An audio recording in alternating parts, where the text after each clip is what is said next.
Hi dears, 333 divine miracle Malayalam tarot റീഡിങ്ങിലേക്ക് എല്ലാവർക്കും സ്വാഗതം. നമ്മൾ ഇന്നിവിടെ നോക്കാൻ പോകുന്നത് നിങ്ങളുടെ റിലേഷൻഷിപ്പിനെ കുറിച്ചാണ്. നിങ്ങളുടെ പേഴ്സൺ നിങ്ങളെക്കുറിച്ച് ഇപ്പോൾ എന്താണ് ചിന്തിക്കുന്നത്, അവരുടെ മനസ്സിലൂടെ കടന്നു പോകുന്ന നിങ്ങളെക്കുറിച്ചുള്ള ആഴത്തിലുള്ള ചിന്ത എന്താണ്, അവരുടെ ഇൻറ്റൻഷൻ എന്താണ്. ഇതൊരു കളക്റ്റീവ് റീഡിംഗ് ആണ്, ജനറൽ റീഡിംഗ് ആണ്. അതുകൊണ്ട് തന്നെ നിങ്ങൾക്ക് റീസണേറ്റ് ആവുന്ന കാര്യങ്ങൾ മാത്രം എടുത്താൽ മതി. ഫോഴ്സ്ഫുള്ളി നിങ്ങളുടെ ലൈഫിലേക്ക് നിങ്ങൾക്ക് ഇഷ്ടമില്ലാത്ത കാര്യങ്ങൾ ഒന്നും തന്നെ നിങ്ങൾ അട്രാക്റ്റ് ചെയ്യേണ്ടതില്ല. ഇതൊരു ടൈംലെസ് വീഡിയോ കൂടിയാണ്. നിങ്ങളിത് എപ്പോൾ കണ്ടാലും അപ്പോൾ മുതൽ നിങ്ങൾക്കിത് വാലിഡ് ആയിരിക്കും. അപ്പോൾ നിങ്ങൾ ചെയ്യേണ്ടത് നിങ്ങളുടെ പേഴ്സൺ ആരാണോ വ്യക്തിയെക്കുറിച്ച് ചിന്തിക്കുക, ആ വ്യക്തിയുമായി സ്പെൻഡ് ചെയ്തിട്ടുള്ള നല്ല മൊമെൻറ്റ്സൊക്കെ ഓർത്തെടുക്കുക. അപ്പോൾ നമ്മൾ റീഡിംഗ് സ്റ്റാർട്ട് ചെയ്യുകയാണ്. Dear archangels, my spirit guide, please give me the accurate reading for you. നിങ്ങളുടെ പേഴ്സൺ നിങ്ങളെക്കുറിച്ച് ഇപ്പോൾ എന്താണ് ചിന്തിക്കുന്നത്, അവരുടെ മനസ്സിലൂടെ കടന്നു പോകുന്ന നിങ്ങളെക്കുറിച്ചുള്ള ആഴത്തിലുള്ള ചിന്ത എന്താണ്, അവരുടെ സിറ്റുവേഷൻ എന്താണ്, എന്താണ് അവരുടെ കറണ്ട് എനർജി, അവരെന്താണ് നിങ്ങളെക്കുറിച്ച് ചിന്തിക്കുന്നത്, അതേപോലെ തന്നെ അവർ ഏതൊരു സിറ്റുവേഷനിലാണ് എന്നുള്ളതാണ് നമ്മൾ ആദ്യം നോക്കാൻ പോകുന്നത്. എന്താണ് ഈ ഒരു വ്യക്തിയുടെ കറണ്ട് സിറ്റുവേഷൻ, എന്താണ് അവരുടെ കറണ്ട് എനർജി. ഇവിടെ ക്ലിങ്ങിങ് ടു ദ പാസ്റ്റ് എന്ന് പറയുമ്പോൾ പാസ്റ്റിൽ നടന്നിട്ടുള്ള പല കാര്യങ്ങളിലും അവരുടെ മനസ്സ് സ്റ്റക്കാണ്. അതായത് ഇപ്പോൾ സന്തോഷമുള്ള കാര്യങ്ങളാണെന്നുണ്ടെങ്കിലും ദുഃഖമുള്ള കാര്യങ്ങളാണെന്നുണ്ടെങ്കിലും നിങ്ങളുടെ റിലേഷൻഷിപ്പിനെ ഇപ്പോൾ ആ ഒരു കാര്യങ്ങളെല്ലാം തന്നെ ബാധിക്കുന്നുണ്ട്. അതായത് ഇപ്പോൾ സന്തോഷമുള്ള കാര്യങ്ങളാണ് നിങ്ങൾ ചെയ്തിട്ടുള്ളതെങ്കിൽ, അതായത് അവർക്ക് ഓർക്കാൻ ഇഷ്ടമുള്ള കാര്യങ്ങളാണ് നിങ്ങളുടെ ഭാഗത്ത് നിന്നും ഉണ്ടായിട്ടുള്ളതെങ്കിൽ അത് ഓർത്തിട്ട് നിങ്ങൾ വിട്ടുപിരിഞ്ഞു പോകാൻ കഴിയില്ല. ഇനി ടോക്സിക് ആയിട്ടുള്ളൊരു വ്യക്തിയാണ് നിങ്ങളെന്നുണ്ടെങ്കിൽ ആ ഒരു സിറ്റുവേഷൻ കൊണ്ടും അവർക്ക് ഈ ഒരു റിലേഷൻഷിപ്പിൽ വളരെയധികം ബുദ്ധിമുട്ടുകൾ ഉണ്ടാവുന്നുണ്ട്. അപ്പോൾ എന്തൊക്കെയോ കാര്യങ്ങൾ പാസ്റ്റിൽ നടന്നിട്ടുള്ളത് നിങ്ങളുടെ ഈ ഒരു റിലേഷൻഷിപ്പിനെ ബാധിക്കുന്നുണ്ട്. അതേപോലെ തന്നെ നിങ്ങളുടെ വ്യക്തി പൊളിറ്റിക്സ് എന്ന് പറയുന്ന കാർഡ് ആ ഒരു വ്യക്തിക്ക് ഇഷ്ടമുണ്ടായിട്ടും അത് കാണിക്കാതെ ഫേസ് മാസ്ക് ഇട്ട് നിൽക്കുകയാണ്. അതുപോലെ തന്നെ രണ്ട് വ്യത്യസ്തങ്ങളായിട്ടുള്ള സ്വഭാവക്കാരികളൊക്കെ ആയിരിക്കാം നിങ്ങളുടെ പേഴ്സണും നിങ്ങളും. അതായത് റിലേഷൻഷിപ്പിനെ ബാലൻസ് ചെയ്ത് കൊണ്ടുപോകാൻ വളരെയധികം ബുദ്ധിമുട്ട് ഇപ്പോൾ നിങ്ങൾ അനുഭവിക്കുന്നുണ്ട്. അതുപോലെ തന്നെ അവർ ഇപ്പോൾ നിറം കെട്ട ഒരു ലോകത്താണ്. അതായത് അവരായിരിക്കുന്ന ആ ഒരു അവസ്ഥയിൽ അവരെ തന്നെ കാണാൻ ഇഷ്ടപ്പെടുന്നില്ല. പകരം നിങ്ങളിലേക്ക് വരാനും നിങ്ങളുള്ളിടത്ത് ജീവിക്കാനുമാണ് ആ ഒരു വ്യക്തി ആഗ്രഹിക്കുന്നത്. അതെന്തുകൊണ്ടാണെന്ന് വെച്ചാൽ നിങ്ങൾ കൂടെ ഉണ്ടെങ്കിൽ അവർക്ക് എപ്പോഴും നല്ലതാണ്, സന്തോഷമാണ്. അതാണ് അതിൻ്റെ കാര്യം. അപ്പോൾ പാസ്റ്റിൽ നിങ്ങൾ കൊടുത്തിട്ടുള്ള സന്തോഷമുള്ള കാര്യങ്ങളാണ്, അതുകൊണ്ടാണ് അവർക്ക് നിങ്ങളെ വിട്ടുപോകാനായിട്ട് കഴിയാത്തത്. അതേപോലെ തന്നെ രണ്ടുപേരും വ്യത്യസ്തങ്ങളായിട്ടുള്ള ആൾക്കാരായതുകൊണ്ട് ഒരാൾ വളരെയധികം ഇമോഷണലി നിങ്ങളുടെ വ്യക്തിയോട് വളരെയധികം അറ്റാച്ച്ഡ് ആയിരിക്കാം നിങ്ങൾ, അല്ലെങ്കിൽ ആ ഒരു വ്യക്തി നിങ്ങളോട് വളരെയധികം അറ്റാച്ച്ഡ് ആയിരിക്കാം. നിങ്ങൾ ഒരുപക്ഷെ പ്രാക്ടിക്കലായിട്ട് ചിന്തിക്കുന്ന ഒരു വ്യക്തിയായിരിക്കാം, തിരിച്ചും ആവാം. നിങ്ങളുടെ പേഴ്സൺ വളരെ പ്രാക്ടിക്കലായിട്ട് ചിന്തിച്ച് തീരുമാനം എടുക്കുന്ന ഒരാളായിരിക്കാം. അങ്ങനെ വരുമ്പോൾ അവർ ചില ലിമിറ്റേഷൻസ് നിങ്ങളോട് പറയും, അവസരോചിതമായി പെരുമാറും. അത് ചിലപ്പോൾ നിങ്ങൾക്ക് താങ്ങാൻ പറ്റില്ല. ഇവിടെ ഈ ഒരു റിലേഷൻഷിപ്പിനെ സ്റ്റാർട്ട് ചെയ്യാനായിട്ട് അവർ ആഗ്രഹിക്കുന്നു. എന്തും വരട്ടെ എന്നോർത്ത് അവർ ഈ ഒരു റിലേഷൻഷിപ്പ് സ്റ്റാർട്ട് ചെയ്യാനാണ് ആഗ്രഹിക്കുന്നത്. അതേപോലെ തന്നെ ആരൊക്കെ അവരുടെ കൂടെ ഉണ്ടെങ്കിലും നിങ്ങളാണ് അവരുടെ ആഗ്രഹം, അല്ലെങ്കിൽ പ്രതീക്ഷ, സ്നേഹം ഒക്കെ നിങ്ങളാണ്. അപ്പോൾ നിങ്ങളിലാണ് അവർ പ്രതീക്ഷിക്കുന്നത്. വേറെ ഒത്തിരി പേര് അവരെ സ്നേഹിക്കാനുണ്ടാവും, അവരുടെ കൂടെ ഉണ്ടാവും. പക്ഷെ അതിലൊന്നും അവർ തൃപ്തമല്ല. അവരുടെ മനസ്സ് നിങ്ങൾ വേണം അവരുടെ മനസ്സിനെ സന്തോഷിപ്പിക്കാനും. അതേപോലെ തന്നെ നിങ്ങളിലാണ് അവർ പ്രതീക്ഷകൾ മുഴുവൻ അർപ്പിച്ചിരിക്കുന്നത്. ഇവിടെ നിങ്ങളില്ല എന്നുണ്ടെങ്കിൽ ഒട്ടും എനർജി ഇല്ലാത്ത ഒരു സിറ്റുവേഷനിലാണ്. ചിലപ്പോൾ മറ്റൊരാളിൻ്റെ ഇടപെടൽ ഈ ഒരു റിലേഷൻഷിപ്പിനെ ബാധിച്ചിട്ടുണ്ടാവാം. നിങ്ങളില്ലാത്ത സിറ്റുവേഷനിൽ ശരിക്കും വളരെയധികം ബുദ്ധിമുട്ടുകൾ അവർ അനുഭവിക്കുന്നുണ്ട്. ഒട്ടും എനർജി ഇല്ലാതെ അത്രയും വിഷമിക്കുന്ന സിറ്റുവേഷനിലാണ് അവരുള്ളത്. ഈ ഒരു റിലേഷൻഷിപ്പ് ഇപ്പോൾ എൻഡായിട്ടിരിക്കുന്ന സിറ്റുവേഷനിലാണ്. പക്ഷെ അത് വീണ്ടും സ്റ്റാർട്ട് ചെയ്യാൻ അവർ ആഗ്രഹിക്കുന്നുണ്ട്. ഇവിടെ പെട്ടെന്ന് തന്നെ അവരിൽ നിന്ന് ഒരു മെസ്സേജ് അല്ലാന്നുണ്ടെങ്കിൽ ഒരു കോളൊക്കെ നിങ്ങൾക്ക് പ്രതീക്ഷിക്കാം. അവർ നിങ്ങൾക്ക് വേണ്ടി പെട്ടെന്ന് തന്നെ ആക്ഷൻ എടുക്കും. ഇപ്പോൾ അവരുടെ മനസ്സിൽ നിങ്ങൾക്ക് ഫാമിലി എന്ന് പറയുന്ന ഒരു സ്ഥാനമാണ്. അതുപോലെ തന്നെ നിങ്ങൾക്ക് അവരുടെ മനസ്സിൽ നല്ല വാല്യൂ ഉണ്ട്. നേരത്തെ ഒരു വാല്യബിൾ പേഴ്സൺ ആണ് നിങ്ങളെന്നൊന്നും അവർക്ക് തോന്നിയിട്ടില്ല, പക്ഷേ ഇപ്പോൾ അവർക്കറിയാം നിങ്ങൾ വാല്യബിൾ പേഴ്സൺ ആണെന്നുള്ളത്. അതുപോലെ തന്നെ എന്താണ് ഇനി ചെയ്യേണ്ടത് എന്നുള്ള കാര്യത്തിന് വേണ്ടിയിട്ട് അവർ ആഴത്തിൽ ചിന്തിക്കുന്നുണ്ട്. അതായത് ഈ ഒരു റിലേഷൻഷിപ്പ് മുന്നോട്ട് കൊണ്ടുപോകാൻ എന്ത് ചെയ്യണം ഞാൻ എന്നുള്ള ആ ഒരു സബ്ജക്റ്റിൽ അവർ ഒരുപാട് ആലോചിക്കുന്നുണ്ട്. അതുപോലെ തന്നെ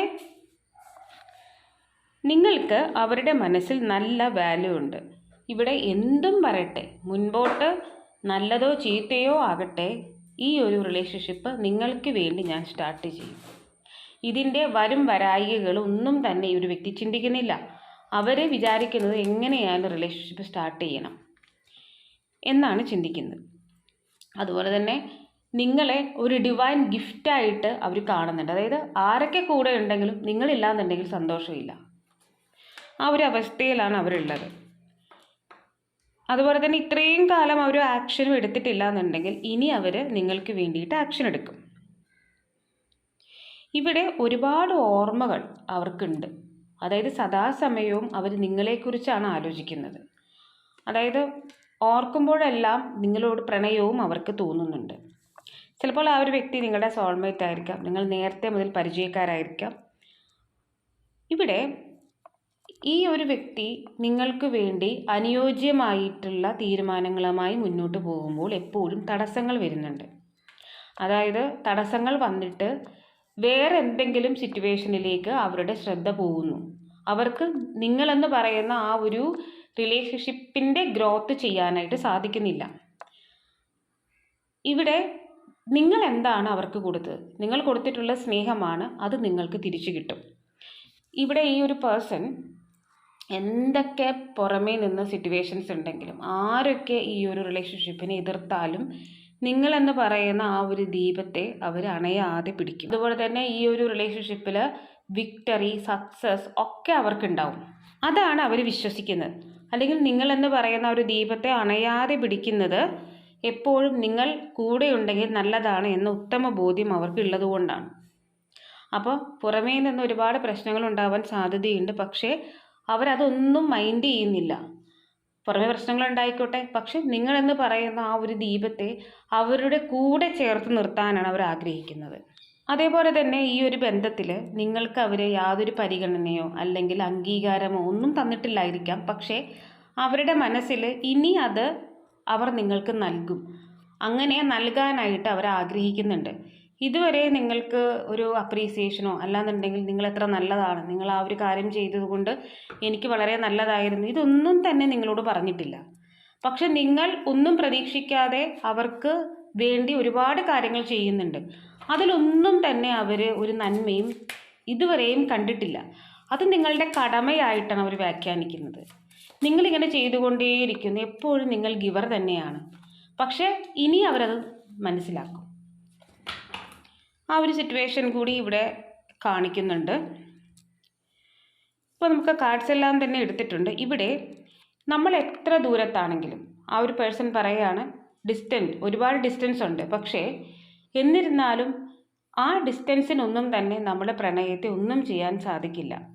അതായത് എപ്പോഴും നിനക്ക് പകരമായിട്ട് വേറൊരാൾ എൻ്റെ ഹൃദയത്തിൽ വരുന്നില്ല, അതുപോലെ തന്നെ ഞാൻ നിന്നെ പരിഗണിച്ചില്ല, എനിക്ക് പല കാര്യങ്ങളും ഉണ്ടായിരുന്നു, എനിക്കിഷ്ടമുള്ള ആൾക്കാരുണ്ടായിരുന്നു, അവരുടെ കൂടെ സമയം ചെലവഴിച്ചിരുന്നു, എൻ്റെ ഫിനാൻഷ്യൽ നീഡ്സ് അതിൻ്റെ പുറകെ ഞാനായിരുന്നു, പക്ഷെ അപ്പോഴൊന്നും തന്നെ നിനക്ക് വേണ്ടി ഒന്നും ചെയ്യാനായിട്ട് എനിക്ക് സാധിച്ചിട്ടില്ല.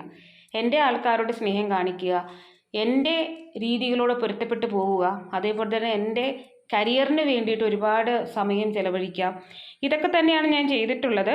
മറ്റുള്ള ആൾക്കാർ നമ്മുടെ റിലേഷൻഷിപ്പിനെ പറ്റി ഗോസിപ്പ് പറയുന്നതും എനിക്ക് സഹിക്കാൻ പറ്റുന്ന കാര്യമല്ല. പക്ഷേ പുതിയ ഒരു ചാപ്റ്റർ ഞാൻ തുടങ്ങാൻ പോവുകയാണ്, ഒരു റീയൂണിയൻ ഞാൻ ആഗ്രഹിക്കുന്നുണ്ട്. അതേപോലെ തന്നെ ഇതെല്ലാം നിങ്ങൾക്ക് സംഭവിച്ചത് നിങ്ങളുടെ സെൽഫ് ലവ് കാരണമാണ്. അതായത് നിങ്ങൾ സെൽഫ് ലവ് സ്റ്റാർട്ട് ചെയ്തപ്പോഴാണ് ഇതെല്ലാം നിങ്ങൾക്ക് സംഭവിച്ചിരിക്കുന്നത്. ഈ ഒരു വ്യക്തി ഒരു റീയൂണിയന് വേണ്ടി ആഗ്രഹിച്ചതും അതേപോലെ തന്നെ പുതിയൊരു തുടക്കമുണ്ടാകാൻ ആഗ്രഹിച്ചതും എല്ലാം തന്നെ നിങ്ങളുടെ സെൽഫ് ലവ് കാരണം കൊണ്ടാണ്. മറ്റുള്ളവരെ നിങ്ങളെക്കുറിച്ച് ഈ ഒരു റിലേഷൻഷിപ്പിനെ പറ്റിയൊക്കെ ഗോസിപ്പ് പറയുന്നുണ്ട്, പക്ഷേ അവരിനിയും അതൊന്നും കാര്യമാക്കില്ല. അതേപോലെ തന്നെ നിങ്ങൾക്ക് പകരം വയ്ക്കാനായിട്ട് മറ്റൊരാളില്ല എന്ന സത്യം അവർ തിരിച്ചറിയുന്നുണ്ട്.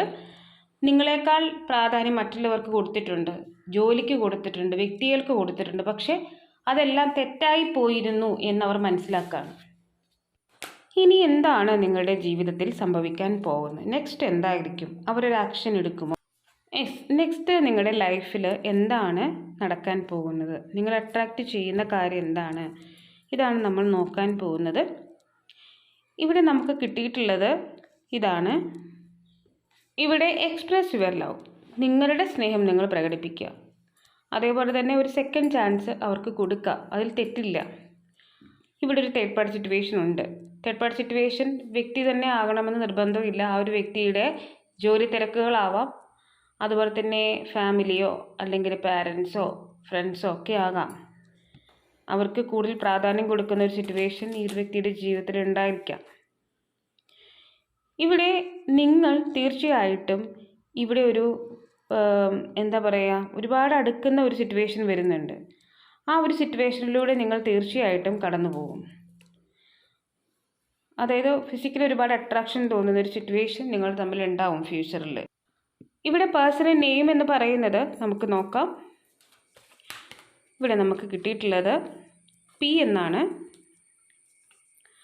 എൻ എന്നാണ് കിട്ടിയിട്ടുള്ളത്, ബി എന്ന് കിട്ടിയിട്ടുണ്ട്, G, S, F, I, O, V, A. അപ്പോൾ ഇതൊക്കെയാണ് പേഴ്സൻ്റെ നെയിമിൽ ലെറ്റേഴ്സായിട്ട് നമുക്ക് കിട്ടിയിട്ടുള്ളത്. നിങ്ങൾക്കത് റീസണേറ്റ് ആവുന്നുണ്ടോ എന്നുള്ളത് നോക്കുക. ഇനി നമുക്ക് എടുക്കാനുള്ളത് പ്ലേസസ് ആണ്. നമുക്ക് നോക്കാം. ഇവിടെ പാലക്കാട് എന്നാണ് കിട്ടിയിട്ടുള്ളത്, കാസർഗോഡ്, എറണാകുളം, ഇടുക്കി, കൊല്ലം, വയനാട്. അപ്പോൾ ഇതൊക്കെയാണ് പ്ലേസസ് ആയിട്ട് നമുക്ക് കിട്ടിയിട്ടുള്ളത്.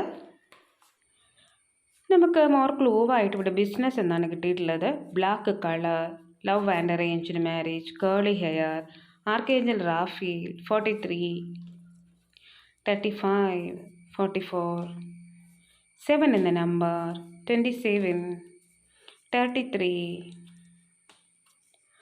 11, 333, 777, Leo, cancer, Scorpio, Gemini, yellow colour, green colour, archangel Michael, brown hair, sales service ഒക്കെ ചെയ്യുന്ന ആളായിരിക്കാം, violet, fair person, house wife, beautician, mother, broad nose, children, father, charity സർവീസുകൾ ചെയ്യുന്ന വ്യക്തിയായിരിക്കാം, 25, innocent looking face, strong relationship, black hair, black eyes, brother, blue colour, bald headed, arranged marriage. അപ്പോൾ ഇതൊക്കെയാണ് more ക്ലൂവായിട്ട് നമുക്ക് കിട്ടിയിട്ടുള്ളത്. നിങ്ങൾക്കത് റീസണേറ്റ് ആവുന്നുണ്ടോ എന്നുള്ളത് നോക്കുക. ഇനി നമുക്ക് എടുക്കാനുള്ളത് ഏഞ്ചൽ മെസ്സേജസ് ആണ്. ഏഞ്ചൽ മെസ്സേജസ് വളരെ ഇമ്പോർട്ടൻ്റ് ആണ്. നമുക്ക് നോക്കാം ഏഞ്ചൽ നമുക്ക് എന്ത് മെസ്സേജാണ് തരുന്നതെന്ന്. ഇവിടെ നമുക്ക് എ ഇയർ ഫ്രം നൗ എന്നുള്ളതാണ് കിട്ടിയിട്ടുള്ളത്. ഒരു വർഷത്തിനുള്ളിൽ നിങ്ങൾ ആഗ്രഹിക്കുന്ന ആ ഒരു കാര്യം നടക്കും. അതേപോലെ തന്നെ ബിഗ് ഹാപ്പി ചേഞ്ച്, സന്തോഷമുള്ള മാറ്റങ്ങളാണ് നിങ്ങളുടെ ജീവിതത്തിൽ ഉണ്ടാകാൻ പോകുന്നത്. ചില കാര്യങ്ങൾ ഒരു വർഷത്തിനുള്ളിലാണ് ശരിയാവുക, എന്നാൽ അടുത്ത് തന്നെ നിങ്ങൾക്ക് സന്തോഷമുള്ള വലിയ കാര്യങ്ങൾ നിങ്ങൾ അട്രാക്റ്റ് ചെയ്യുന്നുണ്ട്. അത് പ്രണയമാവാം, അല്ലെങ്കിൽ നിങ്ങൾ ആഗ്രഹിക്കുന്ന വിജയമാവാം, ജോബാകാം, എന്തും ആകാം. ചില കാര്യങ്ങൾ 1 ഇയറിലാണ് സാധ്യമാവുക. ചില കാര്യങ്ങൾ വളരെ പെട്ടെന്ന് സഡനായിട്ട് സംഭവിക്കും. സന്തോഷമുള്ളതും വലുതുമായിട്ടുള്ള, നിങ്ങൾ ഒരിക്കലും പ്രതീക്ഷിക്കാത്തതുമായിട്ടുള്ള ബിഗ് ഹാപ്പി ചേഞ്ചസ്, നല്ല സന്തോഷമുള്ള കാര്യങ്ങൾ നിങ്ങളുടെ ജീവിതത്തിൽ സംഭവിക്കും എന്നാണ് ഏഞ്ചൽ പറയുന്നത്. അപ്പോൾ thank you Angel four A good reading and thanks for my cards. അപ്പോൾ ഇതൊക്കെയാണ് നിങ്ങൾക്കുള്ള റീഡിംഗ്. നിങ്ങൾക്ക് എൻ്റെ റീഡിംഗ് ഇഷ്ടമാവുകയാണെങ്കിൽ ലൈക്ക് ചെയ്യുക, ഷെയർ ചെയ്യുക, സബ്സ്ക്രൈബ് ചെയ്യുക. നിങ്ങളുടെ സപ്പോർട്ടാണ് എപ്പോഴും എൻ്റെ മോട്ടിവേഷൻ. അതുപോലെ തന്നെ നിങ്ങൾ ഇതുവരെ എനിക്ക് തന്നിട്ടുള്ള എല്ലാ സപ്പോർട്ടിനും ഞാൻ ഗ്രാറ്റിറ്റ്യൂഡ് പറയുന്നു. ദൈവത്തോടും നിങ്ങളോടും. ആർക്കെങ്കിലും പേഴ്സണൽ റീഡിംഗ് ആവശ്യമുണ്ടെങ്കിൽ ഡിസ്ക്രിപ്ഷൻ ബോക്സിലോ അല്ലെങ്കിൽ സ്ക്രീനിലോ കാണുന്ന നമ്പറിൽ നിങ്ങൾക്ക് എന്നെ വാട്സപ്പ് മെസ്സേജ് ചെയ്യാവുന്നതാണ്. ഞാനിടുന്ന വീഡിയോസ് എല്ലാം തന്നെ കിട്ടുന്നതിന് വേണ്ടി സബ്സ്ക്രൈബ് ചെയ്യുന്നതിനൊപ്പം തന്നെ അടുത്ത് കാണുന്ന ഒരു കുഞ്ഞു ബെല്ലൈക്കൺ കൂടി ഒന്ന് പ്രസ് ചെയ്തേക്കുക. മറ്റൊരു വീഡിയോയിൽ കാണുന്നത് വരെ ബൈ. Love you.